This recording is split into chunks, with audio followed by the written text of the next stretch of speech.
Hey guys, Jeffrey's here, and welcome to episode 25 of You Don't Win Anything with Kids, which is my Football Manager 2014 career mode. It's not even a mode, it's just my career. As Jeffrey's United. Now, we are on the usual startup screen for these episodes, and I'm wasting time here because I don't really want to show you guys what's happened. If you cast your minds back to episode 22, if you haven't watched it, I strongly urge that you do. We lost 2-0. Today, we lost 2-0 against Boreham Wood. Now, this is a match that I actually skipped because I didn't want to play it. Basically, I wanted to skip through to the next game because you can see it's an FA Trophy match. So I'm debating whether to show you guys the highlights. I think I'm not going to show you guys the highlights because I don't want to see that my team lose if I can help it. So we're not going to watch the highlights. What I am going to show you instead, if I go to the news page, Sports Interactive, I assume they were in control of this. There was a new patch released for this game recently, and one of the things it did was allowed non-league clubs, I should say, or lower league clubs, to more easily negotiate new contracts with players. And it worked. The new patch has been installed on my game, and the first thing I knew of it, because I'd forgotten about it at first, was Liam King has signed a new contract with us. That's down here somewhere. Where is it? What's that? Oh, that's against Sutton United, so it must be higher than that. Oh, what's this? Huh, they like me. It was around here somewhere. I can't remember exactly where. Saw there as well. Osborne's loan's finished. Here's a new one though. Henley. Reading's Jonathan Henley has joined Jeffrey's United on loan for 3 months. He is a goalkeeper, so I'm guessing he's going to be replacing the outgoing Flahaven, who will be returning to Bournemouth. What was the other thing I was going to show you? Oh yeah, I was talking about contracts, wasn't I? So we've had a few players sign new contracts already. I'm going to negotiate just another one to show you guys that it is indeed working. So let's go for Anthony Marshall. There we go. He's actually willing to negotiate a contract up until 2016. So let's do it. There you go. Marshall was now signed up for the... Well, if he does sign it, of course. He will be signed up for the next 2 seasons after the one we are currently in, which is basically an extra year tacked onto his existing deal, because they're all on 2-year contracts. But I'm not going to complain about that, because I can keep them for an extra year, and then by then we could be up in League 2, and they might be willing to sign it on again for another, let's say, 3 years, and by that point I could be up in the Championship. So you never know.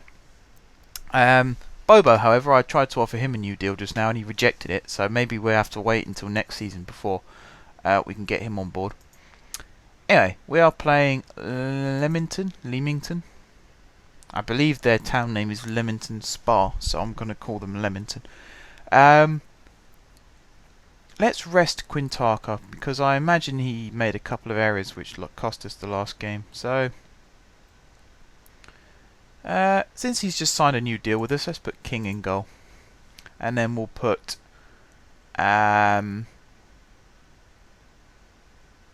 picking teams is so difficult. I don't know how real managers do it. Let's put Klopmas at right back. And then we'll put... Where's the new guy? Where's East, actually? Oh, he's cup-tied. He can't play. That's fantastic. Guthrie? Yeah, let's put you at left back. And then we'll put Hogan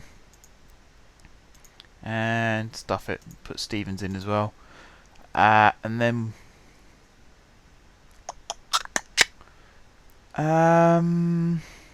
McConnor, because I did say he was going to be on his way out soon, so we'll put him there. We'll put Douglas Pringle there. Then we'll put Marshall on the right. Johnston on the left. Francois through the centre, and then Peter Wilson up front. Yeah, and then we'll have Henley on the bench, Robinson Let's have Calcutt and Robinson on the bench. And then Delamond on the bench because he can play all of midfield. And then Keith Wilson up front. Well, there's the striker sub. Right, let's go. Let's do this. Let's play. We're playing at home. I can't even remember what the Jeffreys Arena at Gosling Sports Village, the name of the stadium. They're going to be rocking and rolling as we get started in this match. We're going to crush Leamington. I can see it now. We got a pretty good, strong squad out there, even though it's our reserve team, basically, with the exception of Stevens, of course, who is pretty much a starter in every game now. Let's see how long it takes before we score a goal. I've done my usual trick of completely forgetting every single thing I was ever going to say to you guys about this series. Remember in the last episode I talked a little bit about loaning out players that I didn't want anymore. Well, not that I didn't want anymore, just other players that I wanted to give first team experience to. Let me just pause that for a second as I say that. It's a good finish from Francois for his third goal of the season. They've got to stop scoring whilst I'm in the middle of talking. They've got to let me finish talking first, and then they can score as much as they like. But yeah, Francois is actually one of the players that I was looking at loaning out, if you remember from the last episode. And it's nothing to do with the fact that I don't like him, or I want him gone, or I don't think he's good enough. It's to do with the fact that I think it's unfair for me to keep putting him on the bench when he can clearly see he's got potential in him, and he's got a good strike, and he can score goals, and he's a good team player. So, my philosophy there is if there's another team out there that wants him, I might as well loan him out. So he gets first team experience, another team ends up doing well because of it. Everybody wins basically. And I said about, it gets him off the bench so he gets to play football, and it also gets him off my wage bill, so I save a bit of money for a short period of time at least. So January is approaching. We're in the 13th of December at the moment, playing this match, so what's it, 18 days until the transfer window opens. I might not even have to wait for the transfer window to open, because obviously Skrill North and Skrill South, I don't think there is a transfer window. I think you can sign players whenever you like. I'm pretty sure I signed Stevens outside of the transfer window. So I just pause for a second. Good save. So yeah, I'll look to loan players like that out either in the transfer window or just before. I might add them to the development list and then let my director of football or head of youth development take care of it. And yeah, they'll just get the experience they want, and I'll get them off the wage bill for a period of time. And then hopefully everybody wins and we end up with a decent player coming back from a loan spell, full of confidence as well. Scott was not offside there, not like he was offside. Oh, Douglas Pringle on the ball. Crossed it deep, Guthrie heads it back across goal. There's Marshall, there's 2-0. If the flag doesn't go up, which it has done. Okay. In that case, I'm going to say poor positioning from Marshall. Should have done better there. Oh well, you can't win them all. I'd like to have a 2-goal cushion though.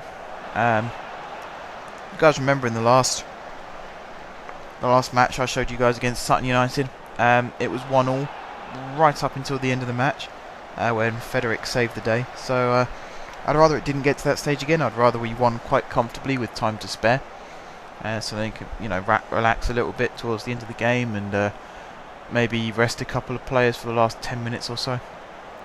So like a 2 or 3 goal buffer is what I'm looking for, sort of from the 60th minute. I know I'm being very specific and very optimistic there, but that is what I wish for, because then I can fiddle around, do a bit of tactical experimentation, and just rest a few key players for the next game and start looking towards the next game. There's me talking about resting players. It looks like McConnor, I might see if he can last till half time, but he's not looking brilliant out there. He's down to 67%. So we'll assess him as half time approaches and we'll see how he's getting on. We're in good possession of the ball here though. Got Francois on it. He's giving it to Wilson. Back to Douglas Pringle, who I'm probably going to have to come up with a nickname for at some point because that's quite a mouthful. And I did name him, so it's my own fault really. There's Wilson, and there's 2-0. That was a good goal. Did well there for his 4th goal of the season. That's another thing, actually. We've scored a lot of goals so far this season, but they have been shared around the team a fair amount. I mean, obviously you've got players like Keith Wilson and Bobo, who they've taken their fair share of goals. Then you've also got players like Crino, Marshall, Delamond, McConnor, McGregor, Peter Wilson, as you saw there, Francois, Drewson, Beckhold. You know, there's lots of players who are chipping in with goals. So if one of our key players was to get injured, obviously we'd still miss their presence, but hopefully the goals wouldn't dry up as a result. Because if it did, then we'd have a few problems on our hands and we'd have to try and rush the other player back to full fitness as soon as possible. But you know, in the meantime, we seem to be doing okay. We're holding our own. We are approaching half time. McConnor has patched himself up a little bit. Huntington is saying that King's picked up a slight knock, but looking at his condition on the ratings, he actually seems to be okay. So I don't think there's any danger of him having to go off. Looking at the main match stats, they've had only 38% possession. They've had no shots of any kind whatsoever. Their passing accuracy is only 66%. They have won a few tackles, but they've not won any, or hardly any, headers. So I think lofted balls is the way to go in this second half. Hopefully the team recognise that and start to do it. If not, I'll set them to do it. There's a first aid symbol next to Francois, so he's probably picked up a bit of a knock. But actually looking at his stats, he seems to be not too bad. Does it tell me what that is if I hover over it? Doesn't seem to. David Stevens and Carl Hogan have been dominant in the air today for us. That's good. That's really good. That means just, you know, any high ball that comes into our box, those two can deal with. And hopefully if it gets knocked down onto the ground, they can also deal with it. So we're doing well. We've got a good defensive setup going on here. Douglas Pringle, he's going to have to come off. As soon as he hits red, I sub them off. So Delamond is going to come on. And, you know, in some ways our midfield has just got stronger because Regalé can really... He himself can play the position that both of those two do. So, yeah, the midfield's been strengthened more than hindered by that little knock picked up by... Who was it? Douglas Pringle. That's right, not Francois. I was about to say Francois because I saw the first aid symbol above his head again. Who's that? That's Marshall on the ball. Is he going to shoot from there? He is, but he's going to put it just wide. That's unfortunate.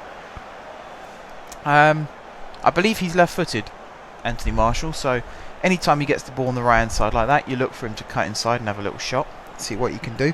I think it was 5 or 6 games ago, maybe even more than that, where he did do one of them. He cut inside and put a bullet into the top corner. So, you know, I encourage him to do that. That's why I play him out on that side rather than on the left-hand side. If I play him on the left, he's more of a crosser, whereas if I play him on the right, he's more of an attacking shooter sort of player. He seems to have picked up a bit of a knock as well, though. So there's me raving about him and bigging him up, but I'm probably going to have to sub him off now. How am I going to do this? If I bring... I might just do a straight swap, actually, and just keep Wilson out on that right-hand side. We'll see how that goes. If it goes badly, we might have to tinker a little bit. But, you know, basically we've got 3 strikers out there now. In Wilson, and Francois. He's the third one. I couldn't remember who it was for a second. Yes, we've got 3 strikers out there, and then we've got Johnston, who's also a fairly attacking player. He scored a few goals for us quite early on in the season. So yeah, again, we've got a really good balance out there. And, you know, Lymington, they've had a shot, but it was off target. They've had 2 shots now. One was off target, one was blocked. We've had 15 shots, 7 of which have been on target. So I think it's fair to say that we've totally dominated the game. We've still got 58% possession. Things are looking very good, very rosy for us. So there's nothing really to worry about. Stevens is looking a bit fatigued out there, so even if I don't actually get to make the sub, I might as well make the intentions of bringing Robinson on just for the last couple of minutes. Like I said, it might not get that far. Hopefully we don't concede. There's a good clearance from Stevens. And that's it, full time. We have won again, boys and girls. Ladies and gentlemen. Cats and dogs, whoever's watching this.